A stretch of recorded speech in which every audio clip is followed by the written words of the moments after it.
Hey everyone, today I'm joined by Gunner Alan Lindbloom. He was a soldier for the Detroit Mafia. Today he talks about his involvement with the Mafia and stories that he went through. Also, he talks about his family members that were a part of this life. Ultimately, Alan went to prison, and on top of that, he became an author while he was in prison. Since Gunner has been out, he's been focusing on his book and promoting it, doing shows and interviews. This is just part one of our interview. We'll have the second part out next week. Please hit subscribe if you want to get more interviews like this. Without further ado, let's get into it. What was your early life like? What was your upbringing? My early life was tumultuous and not traditional. My mother was 100% Sicilian. In her family, she was kind of expected to marry a Sicilian from the community. She didn't. She married my dad instead. That made her kind of a black sheep with a lot of her cousins and stuff like that. I mean, yes and no. I've heard stories where, like, my uncle's telling me that she was intended to marry this guy or that guy or this guy, that guy. And, some of these guys were like attached to the mafia guys. But my mother fell in love with my dad, and that was it. My dad was a douchebag. When I was 4 years old, he started abusing her, beating her up. My mother never told my grandparents or my uncles that he was abusing her. Had he'd probably be dead. He'd admitted that. I mean, he admitted that to me, I don't know, a year or two ago. He's like, had your mother, told your uncles and your grandpa how I was treating her, I might not be here. And I'm like, no, you wouldn't be here. But my mother loved him, and then they divorced when I was 4, and I went and moved in. I was 5. By the time we moved in with my grandparents, I was 5. My grandma and grandpa Tocco in Grosse Pointe. Grosse Pointe, Michigan is very kind of a wealthy enclave of, mostly wealthy, waspy middle American people. But there was a very tight, small community of Sicilians in one section of Grosse Pointe, especially. And that was basically like all the mafia hierarchy had been in that area since the 20s and 30s and whatever. And my grandfather bought a house there. My grandparents, in fact, my great grandfather Lido, who was kind of a pillar of the community then, he was the founding father of the main church that they all went to. His name was Lido, Peter Lido. He gave that house to my grandparents and started a business for my grandpa, because obviously he was marrying his daughter, so he wanted him to be, set up in life. So he gave him a house and a business. And then they just, came up. My grandfather ended up in the military for a couple of years, got out, married my grandmother, and started a business in the Eastern Market. Eastern Market, to anyone who doesn't know, was kind of the ground zero for the mafia in Detroit. At least it was until, I don't know, relatively recently. It might still be, I don't know. But until I went to prison in 2003, it was still very much kind of an epicenter or the heartbeat of the mob. Not that I was, anybody in it, but I was around it and people, and there's just kind of, you go down there. My grandfather sold his business in the late 80s to his brother, but that meant my cousins were running it. So I still went down there and hung out with them and talked to them, was around guys, you kind of get your finger on the pulse of what's happening a little bit. And they all liked me. They all kind of looked up to me as a tough guy. Most of them weren't tough guys. They weren't tough guys, and none of them were really. They like, I was the only guy who would, break your freaking jaw in a heartbeat, and they knew that. So if they needed a guy to break somebody's jaw in a heartbeat, they called me.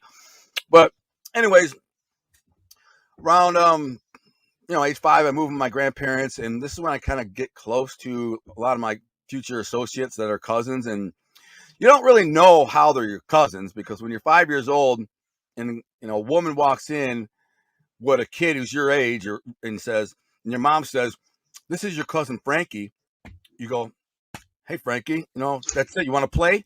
That's it. Go ride a bike." Blah, blah. You don't question, the bloodline or who he is or where he's from or whatever. You're just like, "It's my cousin." Now that happens so often and so frequently, it got to where it's kind of all a blur. Everybody seemed to be a cousin. Every kid in the neighborhood seemed to be a cousin or nephew or niece or aunt. I mean, the girls and boys my age were all cousins. A lot of them, anyways. Some were good kids, some were bad kids. I was a bad kid. I had no adult supervision, really. My mother was mentally ill, manic depressive. My dad was an alcoholic. I didn't live with him. So my grandfather, Peter Tocco, was kind of like my father, but he's still a grandfather. So he wasn't like, he didn't reprimand me a lot. He let me, he's a grandfather. He let me do what I want. I ran around, he kind of ran wild. He didn't act like a dad because he wasn't my dad. He was my grandpa. He bought me ice cream, and we lived in a nice house, nice neighborhood. And those are the best years of my life. Those are the years that I've told people in interviews and stuff that molded who I am, my character, and that neighborhood molded my character. And so there was a bunch of these little Dago kids in the neighborhood. We all, rode our bikes and played in the sand and chased each other around, went to the parks, went fishing, whatever. But all of our grandpas and uncles and stuff were like older, mafia associates or high level mafia associates. But we didn't know that then. I would later kind of be able to discern, thanks to my uncle Pete, who was the real top brass. We didn't know as kids, but they used to play bocce ball every Sunday at a place called my elementary school called Trombley. It's on Trombley Street, and they would go there and play because they didn't want to be there was two parks in the area. There's Windmill Point Park, and there was 3 Mile Park. And according to them, or my Uncle Sal, the FBI was always surveilling. They would set up surveillance and watch everybody and whatever. So they would go to Trombley and try to get some privacy. And they put a barbecue there, and they play bocce ball, and they hang out, whatever. So over the years, I loved that neighborhood. Ran wild. I was a wild kid. I get in a lot of trouble. My second day in school, when I moved there in first grade, I hit a kid with a 2x4 and got expelled, or not expelled, but suspended. And then it was kind of a progression from there, where I was always in trouble, always getting expelled, always fighting. No adult supervision. And then around age 11, after living there for 5-6 years, most of my the life I have a memory of, you don't remember your first 3-4 years. My mother moved us out of there, and we went to a little town called Clinton Township, north of Detroit, about 15 miles, whatever it was. And that was kind of a cool place because we lived right across the street from the lake. And my house, even though my house was kind of a dump, the people who lived on the lake had nice houses, and they were my friends. So we went fishing every day, and there was a couple patches of woods we'd play in and put forts in, and bike trails and race tracks in, and that was fun. I lived there for 3 years. Then my mother had a mental nervous breakdown, ended up in a mental institution, and I got expelled from that school, L'Anse Creuse Public Schools. I had a couple cousins out there who were Toccos, but I didn't know how they were or nothing. I just knew they were Toccos, and we had talked to me we're cousins. They're like, yeah, I know. How? We don't know. There was almost like a separate Tocco family out there, but we never know who was who, what. We were just kids. So when I was 14, I got expelled from that school. I had to go live with my dad. And when I went and lived with my dad was an alcoholic. He was just a freaking douchebag. He didn't buy any food, and he didn't even know what it took to take care of a young kid growing up. I played sports too, I was very athletic. I did play baseball, organized. You eat a lot of food when you're a young, athletic, muscular, kind of fast metabolism kid. My dad would make one meal a day and expect me to eat that one meal at 8:00 at night, and that was what I was supposed to eat. And eventually, it got to the point where I started selling drugs to make some money. I just recorded a show just now, and my way back, a street take, talking about that, what moved me to get into the drug game. It wasn't to baller with gold chains and leather coats and pop bottles, because I was starving. And I essentially begged the dude. I drove my moped 5 miles to this dude's house who I knew was a weed dealer, and asked him to front me some weed. He wasn't there, but his boy was there, and his boy was the big weed dealer. So I kind of begged him. He gave me a shot, gave me a quarter pound, and sold it in a day. I made $200 and went and bought all groceries. And from that day on, I started pumping. And by the time I was 16, I had a car, a Ninja, nice clothes, a lot of jewelry. 17, I had another car. I had a girlfriend by then, but it's around that time my Uncle Pete. So I haven't mentioned it. My Uncle Pete Tocco, Peter Paul Tocco J, he was a bad kid. So you had this old guard of mafiosos in Grosse Pointe. I didn't really know any of them. I just knew they were my grandpa's Gumbatis. That's what he called them, Gumbatis. They call on the phone. My grandma would say, "It's Gumbati Pete, Gumbati Corrado, Gumbati Tony, it's Gumbati blah, blah." And he grabbed the phone and go, "Hey, Gumbati Tony, how you doing, boys?" And they start speaking in Sicilian. But or they come over to the house, knock on the door, and somebody's here. Bell rings, and they open the door, and, "Hey, Gumbati Tony, you got." And my mom would say, "Hey, this is your Uncle Tony. This is your Uncle Frank. This is your Uncle Joe."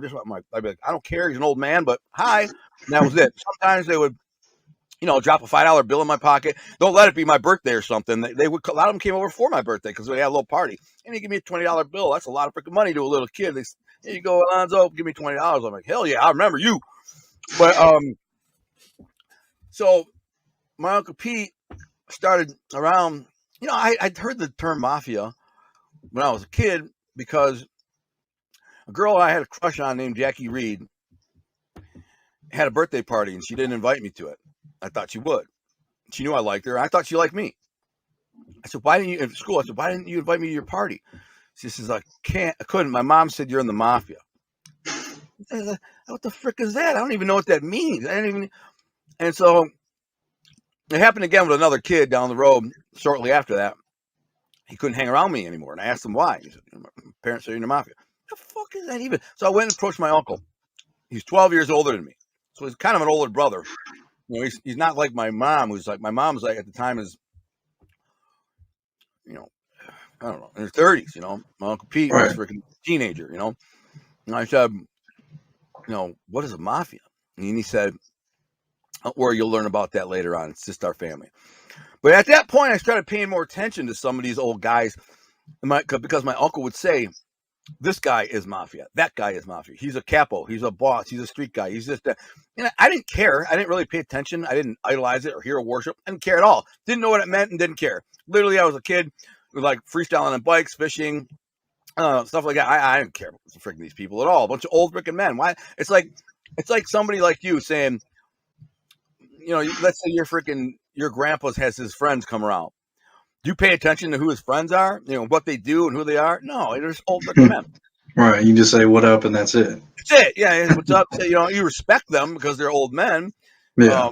Because you're raised that way to respect old men. But I didn't know nothing about the mafia and really didn't give a shit. It wasn't my thing. I had no idea what it was.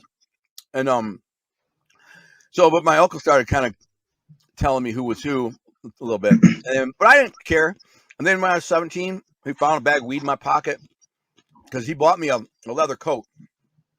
I said, I like that jacket. So he ended up buying me one, right? And this is like the modern day equivalent of like an $800 jacket.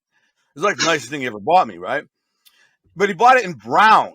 I didn't like the brown. I like the black, like his. So I said, yeah, I like it. He goes, you don't seem like to like it. You like it that much. I'm like, I wanted black. He's like, give it back. So I give it back to him. He takes it back, gets a black one, and gives it to me, right? Now we both have these black freaking biker jackets, right? Yeah. So every weekend we would go to my grandparents' house. We'd go from Friday night to Sunday night. We'd hang out there because this is back in the old neighborhood. This is where I grew up. This is where all my friends are. This is where all my cousins are. This is where all my family is. Back in the old neighborhood in Grosse Pointe. And I like, we go back there for 3 days. And then we go back to our dumpy ass house in Clinton Township. And then every weekend there, and I could play with my cousins and my friends. But when we got older, now when I was 17, I still kept doing it when I was 16, 17 years old. I kept doing it. At this point, I'm driving myself over there on the weekend. You know what I'm saying? So I had to pull this jacket off. I had a half ounce of weed in it in the pocket and like some cash. And there's a zipper pocket right here. And I throw the coat over the chair. And he says, I got to make a run down to the market, the Eastern Market. He says, you want to go with me? And I'm like, nah, I'm good. I don't want to go. I think I was watching football with my grandpa. So he grabs his jacket, what he thinks is his jacket, puts it on, and goes down, heads to the market, comes back an hour or two later, says, Alonzo, in the basement. And now I know the tone. I'm in trouble. What'd I do? He comes in the basement. He's got this bag of weed. He says, the fuck is this? And he throws it at me. And I kind of fumble it and try to catch it. I'm like, so what? It's weed. So what? You can tell grandpa? Because my grandparents were really anti-drug. The reason they were anti-drug is because my Uncle Pete, this very same one, had been busted selling cocaine a few years before this. And they really harped on him. They really got on him bad about it. I mean, they just freaking drove him crazy about it. They never let him live it down, busted his balls because he humiliated their family. He humiliated them. He got busted for selling cocaine, and drugs were a no-no in the family. And he just made everybody look like an asshole. So they are really anti-drugs. My grandpa said, whatever you do, don't ever sell drugs, stay away from drugs, blah, blah, blah. Now my uncle's holding his bag of weed. And to me, might as well have been crack, right? And he says, what is this? I said, what's a bag of weed? He's like, what are you doing with it? I said, trying to make a buck, man. I got to eat too. I'm trying to make a living. And he goes, smells it. He goes, no, he hadn't thrown it to me yet. He smells it and goes, this is some bullshit weed. Then he throws it to me. And he says, listen, if you're going to sell weed, sell good weed. Come here. Follow me. So I'm like, what? We go upstairs right out the side door. It was an attached garage. We walk in the back. There's a bunch of banana boxes right in the corner. That a lot of them have fruit and produce because my grandpa would take like overstock of produce and things like that. Everybody he owned a produce market, an Eastern market, and they always had tons of like extra produce and fruit around and whatever, and they'd give it to all their friends when they come over. So a friend would come over and, hey, let me grab you a box of lettuce or a box of cantaloupes, or a box of pomegranates, so there's all these boxes in the garage, but in the corner there was a few stacked up. He moves a couple off, he opens one in the box, the lid off the box, and there's like, I don't know, 8 or 10 pounds of weed packed in this freaking banana box. He grabs one. Yeah, it's the most weed I'd ever seen at the time. I'd never seen that much weed. And he grabs one. He goes, here. And he says, how much you paying for a pound? And I'm like, I think $1,000 is what I told him. He's like, all right, $1,000 a pound. That's what he told me. I should have said 500, but I mean, he's like $1,000. All right, now you owe me. Take a couple, or just pay me whenever. Get rid of it, man. Move this stuff for me. And so that was kind of a progression into that world. And the thing about him was he was from a generation where he grew up with a lot of young like mob prodigies, basically all of them from his generation. Now, most of them these prodigies didn't get into organized crime. Most of them didn't. They were around it. Their fathers were around it. Their fathers were like capos and bosses and all kinds of, but they shied away from it. I mean, a few of them got into a few things. I don't know for sure. I don't know. But they kind of, their parents wanted them to live a normal life, and get out of crime. They didn't have to do organized crime.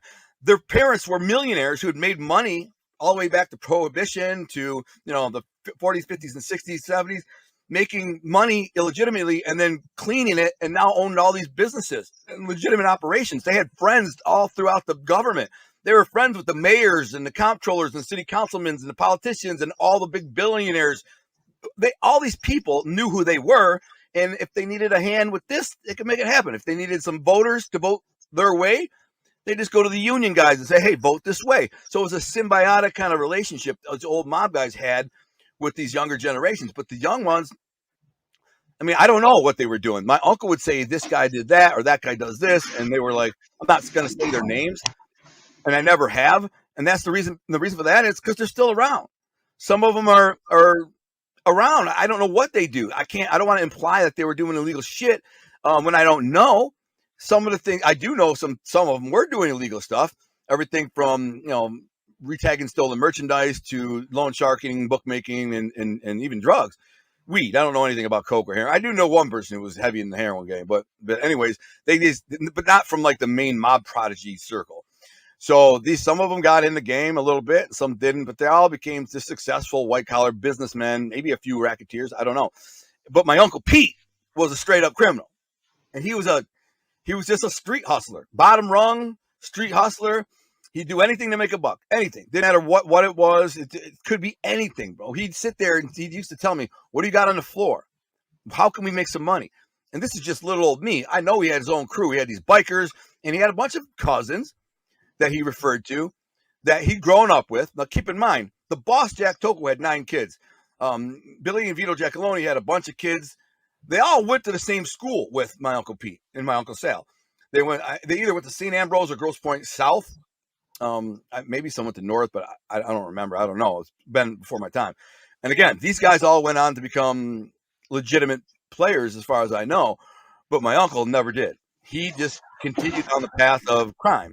And so it was always kind of low-level petty stuff. Now, he did sell drugs. He was a loan shark. He did freaking have a sports book, or at least lay off bets for other bookies.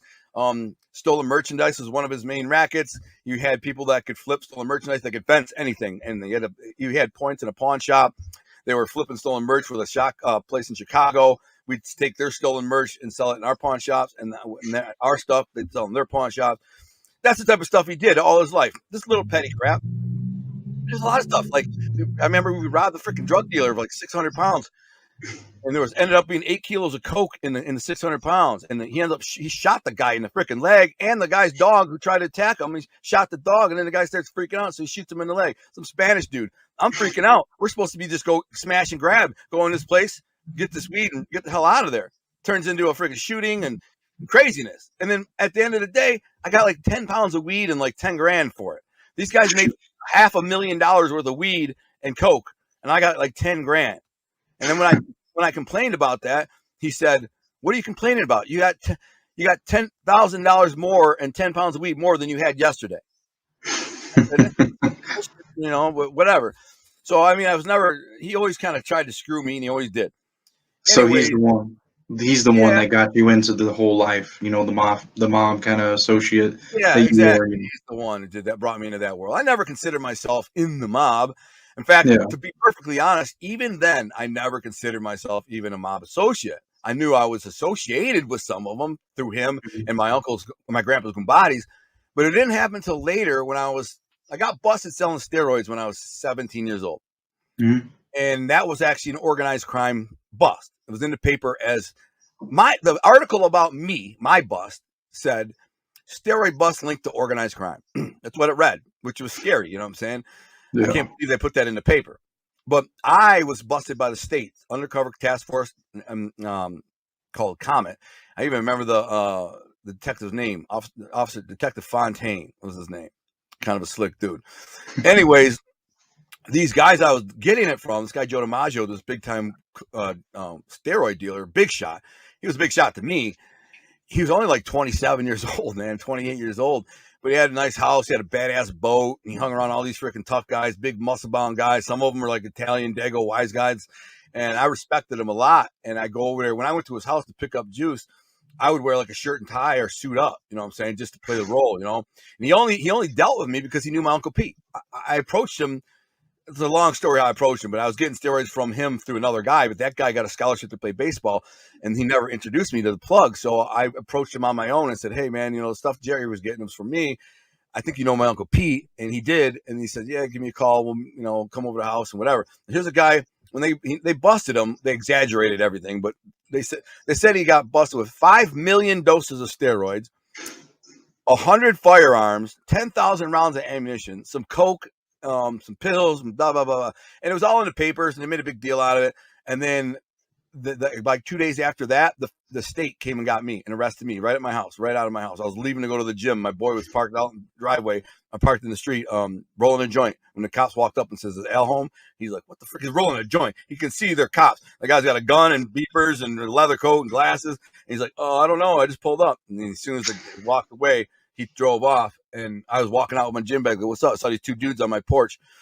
And they're like, "Al Lindbloom, I presume?" I said, "Yeah." I said, "You're under arrest, conspiracy to deliver anabolic steroids over 5,000, blah, blah, blah, blah."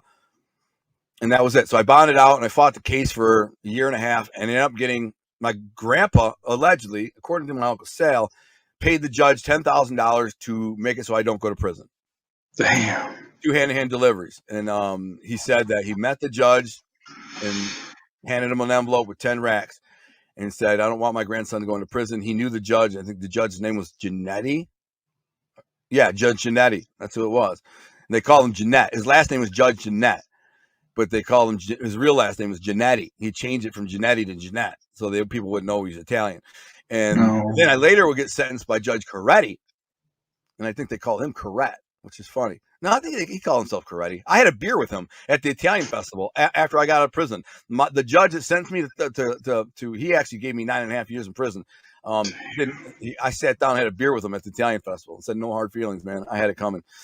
Anyways, so I fight it for a year and a half. I get 6 months work release, but I get kicked out of work release for 2 reasons. One, I got a warning because I tried to jury up my schedule so I could go get some pussy. And they caught me. They called me, and I was supposed to be there. I wasn't at work at this vitamin store.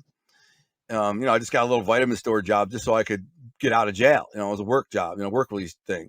So I could go, and then I juried up my schedule, said I worked that day, but I didn't. And then they called. They usually didn't call, but it just so happened that day they called, and they're like, "No, he's not here. He's off today." And then so they warned me. I said, "Oh, I got screwed up. I screwed my schedule up. But my bad. I ended up just going to get something to eat. I was going to come back, but I was really just boning my girls what I was doing." And so Then I got in a fight in the jail. Back at the jail, guy tried to take my cookie. I freaking beat his ass. Some big black dude. And then I got sent to the tower, so I had to serve the rest of my sentence, which was only like my total sentence was 94 days.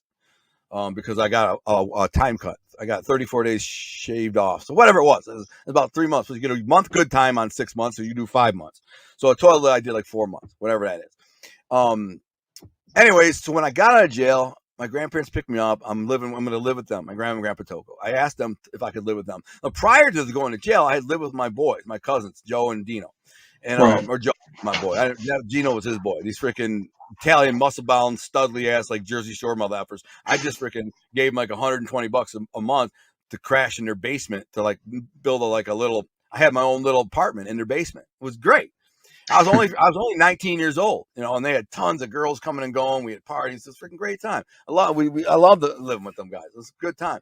But that's when we first got introduced to drugs too. Like one of the cousins gave us something called Nubane, which is synthetic morphine, but we didn't know what it was. We just know we liked it. You take the synthetic morphine, and you're like, wow, I feel like King Kong. And we kind of all got addicted to it. But then I went to jail for those 3 or 4 months, and when I got out, I didn't want to go back there and live in that environment with those drugs and stuff. So I went and lived with my grandparents. And so around this time, a couple things happened that messed me up. First of all, I got in a fight in Harpo's, this dump ass biker owned nightclub, where I beat the shit out of a guy really bad and broke my knuckle. Right, so I had to have surgery. And when they gave me surgery, they gave me some Vicodins and Percodans and stuff.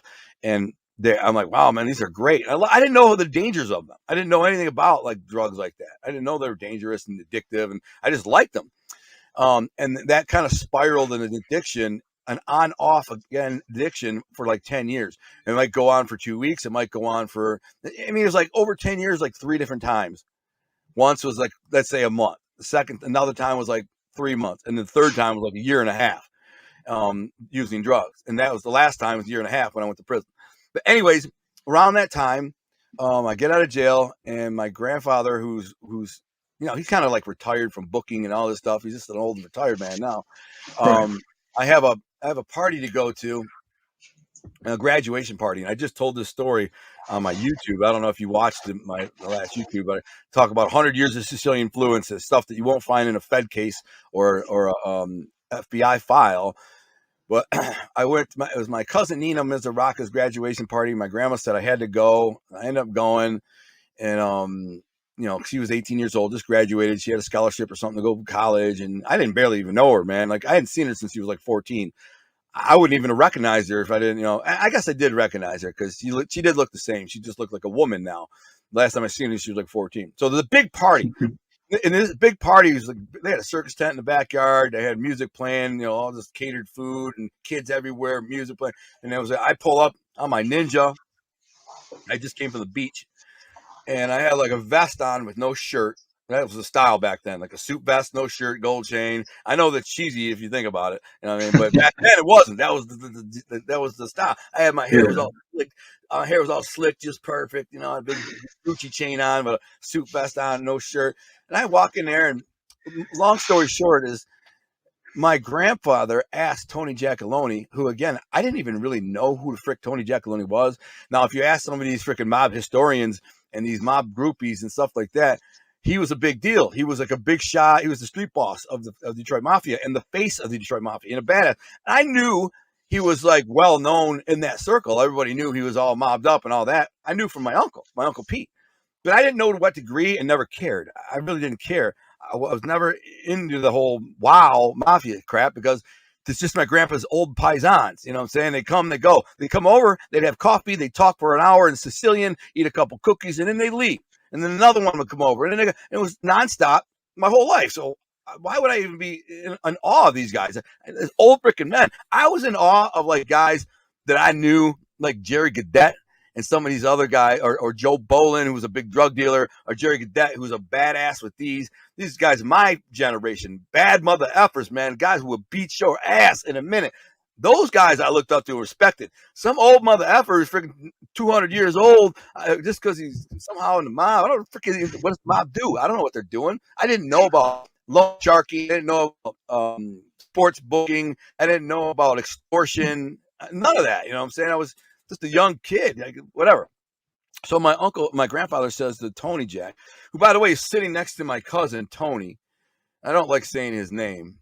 I don't really want to say his name, my cousin's name, because I don't know, man. He's still around. And Yeah, I feel it. yeah, and then from what I hear, he's not the nicest guy. You know what I'm saying? But anyways, he had married Tony's daughter, Nina. Mm-hmm. Nina. And so that's probably why she was there that day. And I don't know why Tony. I don't even know what Tony, the other Tony, and Nina's relation was to Nina Mizuraka, my cousin. I'm not even sure. There must have been. Oh, wait a minute. Yeah, I do know the relation, but it's tricky. It's basically my grandmother's sister's son is Tony, and my grandmother's other sister's daughter was Nina's mother. So it's kind of, anyways. So he says, my grandpa says to Tony and Tony, listen, now they're speaking in Sicilian, so I don't hear it all, but I hear my name, Alonzo, so I kind of perk up, and I'm right here, standing right by the table, dancing with my cousin, my little girl cousin. They're dancing on my feet. I hear something, Alonzo, and I look over and I hear him. Now I'm perked up. I'm paying attention. And my grandpa says to Tony, hey, listen, you think you can put him to work at the shop on 8 Mile? And my grandma says, no. My grandma speaks up and says, no, he's going to college. I won a small scholarship to play. I scored so high in the GED when I was in jail that I won like an $800 scholarship. So I had $800 to go to school. I'm going to go to school. And my dad said, I'll match that. I'm like, all right, cool. So now I got enough money to go to at least 1 year college. You know, that's cool. And if I live with my grandparents, and all I got to do is sell a little weed and a little steroids, maybe get a bouncing job, and I'm good. You know what I'm saying? Go to school. And tons of girls at the college. The Macomb Community College was loaded with hotties, man. And a bunch of my friends and people from high school were going there. So my grandma says, no, he's going to go to college. Now my grandpa says, yeah, but he still needs to work. He still needs to work. You know, he's living with us now. You know, he got to stay busy. And he looks over at Tony, and Tony says, listen, do me a favor. See if you can find him some work for him. Find something for him to do. And they both said, sure, Pete, we'll see what we can do. And that was that. Now, shortly after that, I won't get into all the details of the things that I did, but shortly after that, I started getting calls to do things, minor things, like punk out some kids in the neighborhood who were bullying one of my cousins. Then there was actually beat the shit out of some guy who had slapped around his ex. Now, the girl was some kind of friend to Tony Jack. Was it his girlfriend or just a woman he knew? Did she figure he was the only one who could handle it? Her ex came home, slapped her around, and slapped the kids around. She called Tony, and Tony says, I got somebody that will handle this. Me, because I live 3 miles from her house. 7 o'clock in the morning, he calls me. I go over there and beat the shit out of him. And I mean beat the shit out of the guy. I had a big nugget ring on, and I just pulverized him.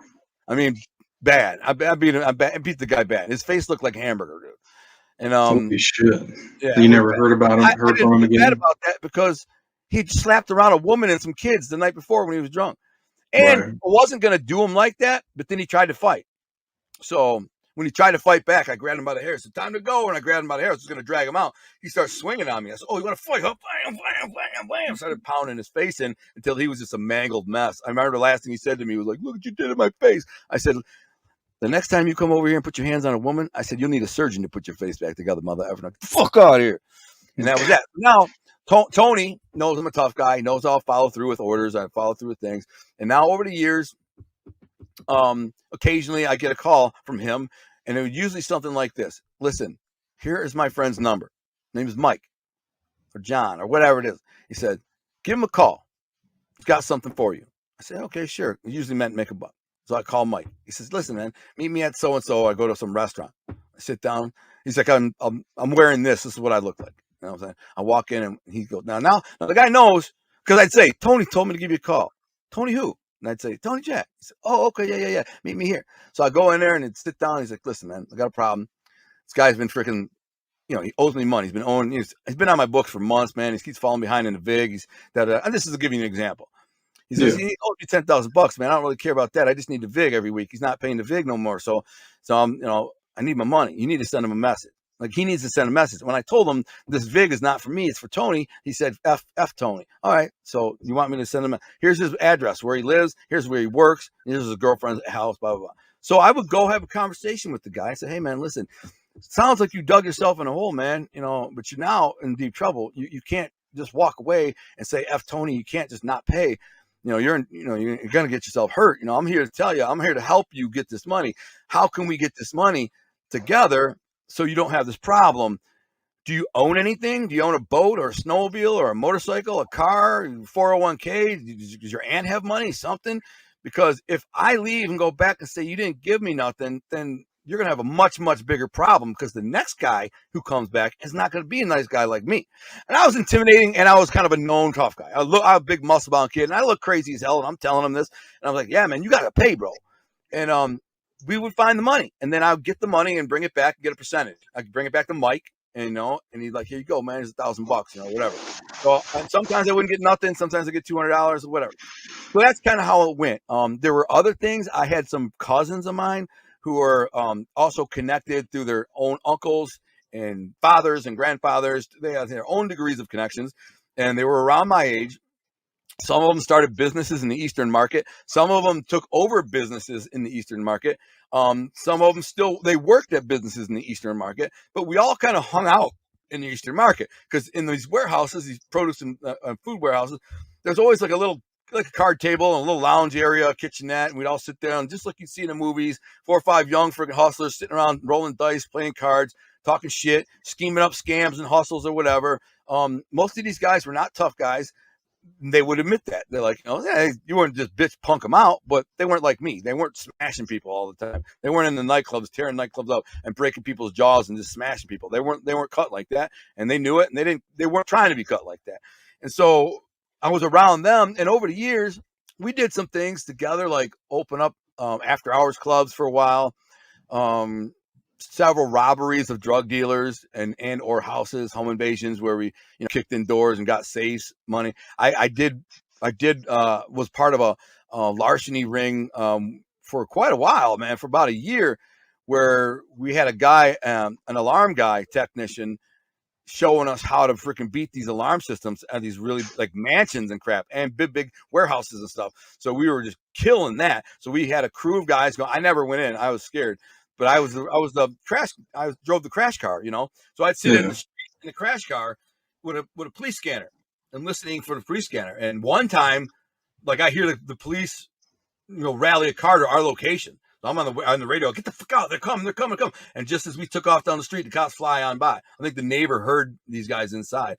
But anyways, we made a lot of money doing that. A lot of money. And a couple of the guys were like loosely tied, mob tied, whatever. But this is more of like my uncle had his hands deep in this one, because they had a warehouse and they had a pawn shop, and so they were helping us fence all this stolen crap that we were doing, and a lot of it was going to Chicago, and that's the type of stuff that I did over the years in terms of like organized crime.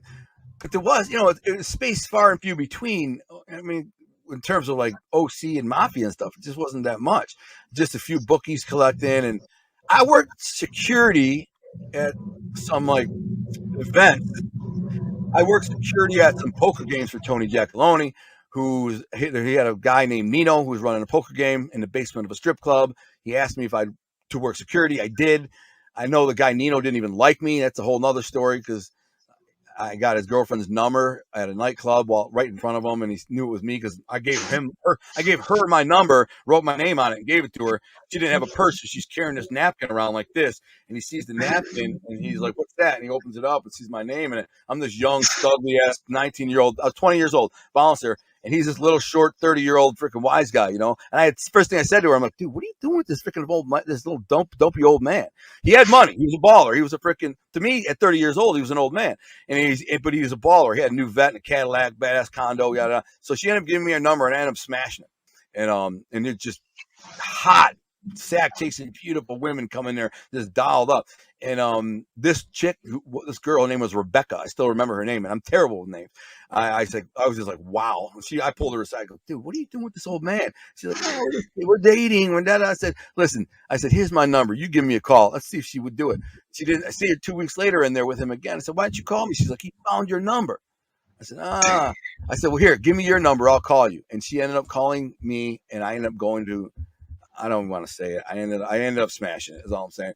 But anyways, so I worked a poker game that this guy's the dealer at. And this is for Tony Jack. And so stuff like that. I went to Jack Cito was another one of my grandpa's Gumbadis. And one day Tony Jack said, "Hey, listen, you up for working security at freaking the Gourmet House? They're having a freaking celebrity roast." And I went there and they said, "You can't let anybody in there." And this is when like all the mob was in there and all the like politicians and the newspaper people, and they were all in there. I couldn't believe it. I could not believe the cops, the judges, the politicians, and the media were all in there hanging out, roasting each other. The comedians were roasting the mob and all. I could not believe it. I was like, what the frick is happening? This is a Twilight Zone? I mean, my aunt was sitting right next to me. She's like, "Relax, honey. This is how it works. We're all friends in here. That's why you can't let anybody in here who's not on the list. Only people who are like friends could get in." There were people coming in. They're like, "Oh," I said, "You're not on the invite." "We were invited. We're with the media." I said, "If you're not on the list, you're not getting in." And that happened a lot. So then I worked some more casino nights in there, and they had like these charity nights, charity casino nights, charity poker events, and also I did that at the Hillcrest golf course a couple times, and at the Wolverine golf course a couple times. I remember that one because there was a girl who worked there who was super hot, and her name was something D'Alessandro, and just beautiful chick. And so I loved going out there because I was always trying to hit on her. I did it a couple times, but again, this is the stuff that I did. It was not nothing, real hell of a mob tied, nothing. It was just like minor security and stuff like that. And then I got when I was in my 20s, I again, that drug problem is what screwed. I went on a run. I had extorted a guy for a gun collection. And he owed like 10 G's to my uncle. Actually, I think that might have been for Tony's guy. I come to think of it. And we got this guy's gun collection from his dad. I basically told his dad, "Your son's big trouble. He owes money. What's your gun collection worth?" He's like, "It's probably worth $20,000." I said, "Well, give me the gun collection. Report it to the insurance company that it was stolen. We'll sell the guns. We'll pay off the 10 grand, and we'll split the rest that we make on the street from it. Just say it got stolen. Your house got broken into. Somebody stole these safes. We'll make it look like a B&E right now. We'll like kick the door in and we'll pry the freaking safe off the floor, and it'll all look good. You're just gonna come home one day and say, 'Oh my God, my house got broken in. Call the cops.' You get an insurance payout for $20,000, and whatever we sell the guns past 10 grand, we'll split with you." He's like, "Okay," and we did that. And then I don't think we gave him any money. We just took the guns, but so the ATF ends up busting some black dudes that I sold the guns with, and they said they bought it from the guns from a young white kid. So now the ATF goes back to the homeowner and says, "Don't you have a young son?" And he's like, "Yeah." So the feds put him in a room and say, "Did you sell these guns? Did you break into his house? Did you steal the guns?" And he says, "No, Gunner did it. Gunner made me do it." And they're like, "Who?" And he tells. So now they start putting together like a case against me, but we get word of it. We get like some kind of word, and my uncle and my grandpa said, "Dude, they're trying to get you. The ATF, they're trying to put this whole thing on you. They're saying that you're." I'm like, "Well, what are you gonna do?" He's like, "We're gonna get to the father. We're gonna get to the kid." And that's a whole nother story. So I ended up going on a run in New York. I went and they said, "Get the frick out of here," and head to New York. And I did some minor hustling and with some wise guys actually in New York. And then eventually they were able to get the kid to say he did it all on his own. You see what I'm saying? Like, "I did it. Al had nothing to do with it. I was just trying to pin it on him." And the main reason for that was because the father worked at a factory at like GM or something, and he was a union guy, and so they basically went to his father and said, "You won't work in this town if your kid testifies against Gunner. We'll make sure you never get a union job in this freaking town anywhere ever. You're screwed. You'll lose your retirement. You'll lose everything. You won't work again."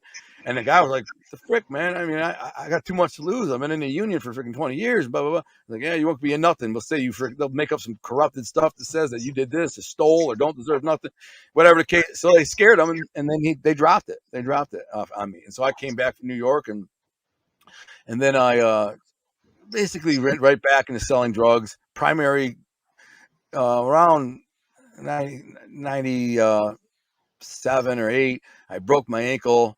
I had this dream of playing professional football. I played semi-pro football in New York for a couple seasons. Did really well.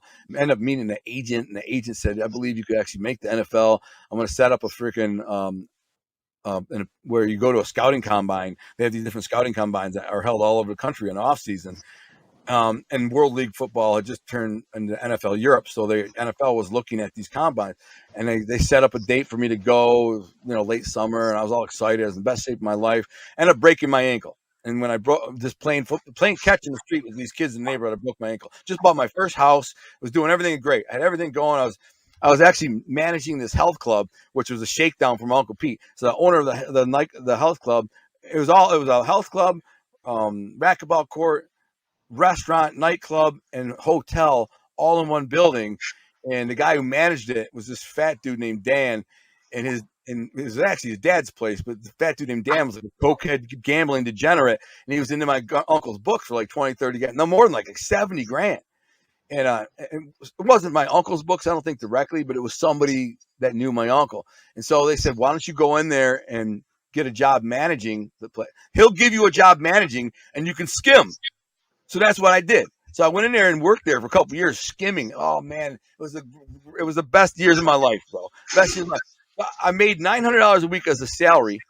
I made about another $250 a week in commissions selling memberships, and I stole probably $500 a week in cash. Because people come and buy membership or buy a racquetball court or a volleyball court or anything they buy cash, I'm putting some of it in my pocket, and then giving some to my uncle too. So I'm making like a legit like $1,500 a week, maybe $1,700 a week. Plus, I'm selling steroids and I'm selling weed still. So I'm doing all this. So, and I got other little scams and rackets going too. I still am doing collections, and I'm still doing this. So money's pouring in. I just bought my first house. I got a Ninja, snowmobile, jet skis, four-wheeler, jet boat. I got everything, man. My garage is packed full. I got pictures of it too. I have pictures of all this stuff. My garage is packed full of toys, and they're in the back around the garage. And a nice little house in Roseville I bought. With my girl I got engaged to get married to, nice little house. And then I broke my ankle, and that changed everything, because when I broke my ankle, it crushed me mentally and crushed me everything, because I thought I was had a chance to play the football, NFL football. And then now I got this broken ankle. There's the combine thing, that's long gone. I'm 26 years old, 27 years old. By the time I heal up, recover, train stuff, I'll be 28, 29. Nobody's going to look at a 29-year-old free agent, freaking, So I knew it was over. And plus the pills, they gave me pain pills. So what happens? I start using pain pills again. I break my ankle, they give me pain pills. Next thing you know, I'm buying 90 Vicodins. I'm buying another 90 Vicodins. And before you know it, I'm using heroin. And nobody knew, because I was in good shape. I was a big muscle-bound dude. I had all these nice toys, nice house. I dressed really nice. I worked out. I ended up getting fired from the job. It's a skim job, because the owner found out. The owner's dad found out I was in there skimming. Somebody told on me. One of the kids who worked there. So, how long did that job last? A couple years though. I made a ton of money. So it went on for quite a few years. It was the best freaking job. Like, I managed this whole health club, and it had a pool attached to it, because that's the part of the hotel. So I had lifeguards in there, like all these young girls. All they had was freaking 18 and 20-year-old girls working the whole place at the front desk, in the pool, blah, blah. And I was like, 25, 26 years old, and all these little beautiful young girls working there, and a couple of my like young kids that were out of high school, boys worked there as trainers and cleanup guys or whatever. My friend Ladarius worked there, this black kid who I really liked. But in the end, as long as I had somebody there at 6 o'clock in the morning to open it up, and somebody there at night to close it at 9 o'clock, I was good to go. So I might show up from like noon. Now my salary had me in from like 9 to 5 or something, but I'd show up at like noon, work out for a couple hours, hit on a couple girls, make sure everything's running great, and I'd leave at like 3. And that was it. So I was making a hell of a job. I was making about 90 grand a year, right? And I was working an honest like freaking 20 hours a week. It was just it was a great gig, And like, again, on top of that, off the record and just off the streets, I was making another probably 90 grand a year. So I had a ton of money. Like, I had more money than I could spend. I was going shopping and buying everything, every toy I wanted. And I just had so much freaking money. I remember the girl, there's a tanning salon there too in that building. And I remember there was a girl, she liked me there, worked at this kind of not that attractive dark haired girl. And I would go down there and with a duffel bag, and I'd say, here, hold this. And she's like, why do you want me to hold it? I'm like, just put it under the desk and hold it. I'll be back for it later. And I did it all the time. So one day she opens it up and looks in it, and there's like 10 pounds of weed in there. And she's like, I opened that thing. She's like, what the hell? I've never seen so much weed. I'm like, well, you're not supposed to look at my shit. She's like, I didn't know. You know what I'm saying? I was going to leave, but I didn't want to just leave it there. She's like, what do you do with this? I'm like, people call me all day. And then they call me, they want a pound of weed. I just go grab the duffel bag, walk into the locker room, because we have locks on the lockers. And I just unlock one of the locks on the lockers. We had like 3 or 4 that just had their own locks on it.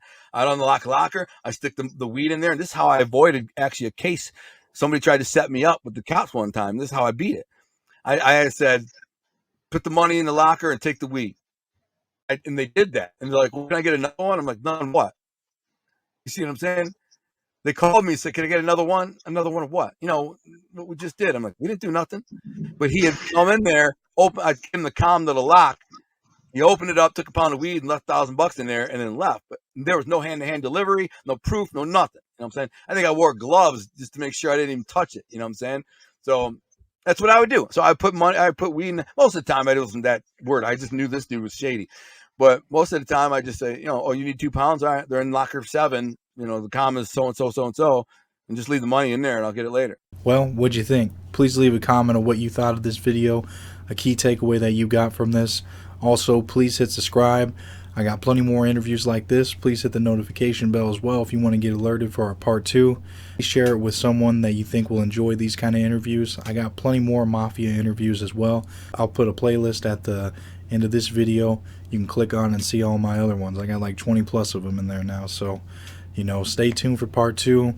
Also, I got merch behind me, so if you guys want to buy a shirt or buy some hot sauce, you know, I got some different stuff on there. So different sizes, different colors, whatever you want, you know, just let me know. The link is in the description, and thank you for watching.